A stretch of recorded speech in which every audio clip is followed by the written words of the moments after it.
All right, chapter 2, number 21 says that a student standing on the ground throws a ball straight up. The ball leaves the student's hand with a speed of 15 meters per second. So we have a student here, throws the ball straight up with an initial velocity of 15 meters per second. Okay? And then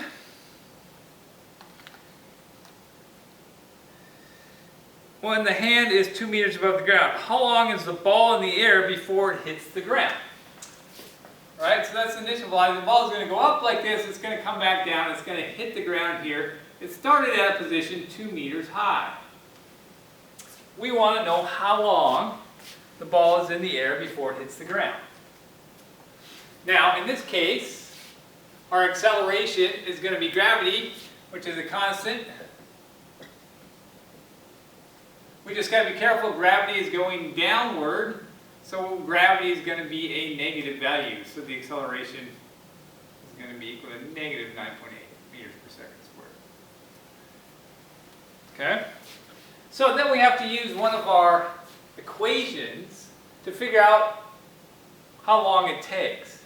Now the easiest way is to figure it out by doing it as a quadratic equation. So y, in this case instead of x, is equal to y naught plus v naught y t plus 1/2 a t squared. Let's just say v naught. Alright, so this is the initial velocity. This was the same equation I did before. Don't want to confuse you. V naught t plus 1/2 a t squared, right? I just changed it to y because we're going in a y direction here. Do we know the initial position? Yes, the initial position is at 2 meters. Do we know the final position? Yeah, the final position is at 0 on the ground. We know the initial velocity. We know the acceleration. That's going to be equal to negative 9.8. So then we got to solve this for t. So when we do that, we're just going to plug this in and rearrange this. So this is 0 is equal to 2 plus 15 times t plus 1/2 of negative 9.8 times t squared. And when we do this, we're going to just rearrange this. 1/2 of negative 9.8 is negative 4.9 t squared plus 15t plus 2. I just rearranged it. I put that in front. I moved that over there. Why? Because I wanted it to look like this.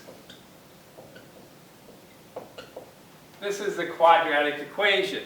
That's the only way to solve this, is to solve the quadratic equation.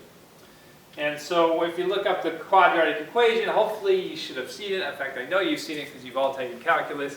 Remember, it's negative b plus or minus the square root of b squared minus 2a over minus 4ac over 2a. Look it up, make sure, don't go by what I tell you. Plug that into the quadratic equation and you're going to get 2 times. But we're not going to worry about a negative time because it can't be negative. It couldn't have happened beforehand. So when you solve for that, you get the time is equal to 3.2 seconds. Which also shows that you should have the quadratic available to you. You will have to use it occasionally. So that's the answer to the equation, to the question.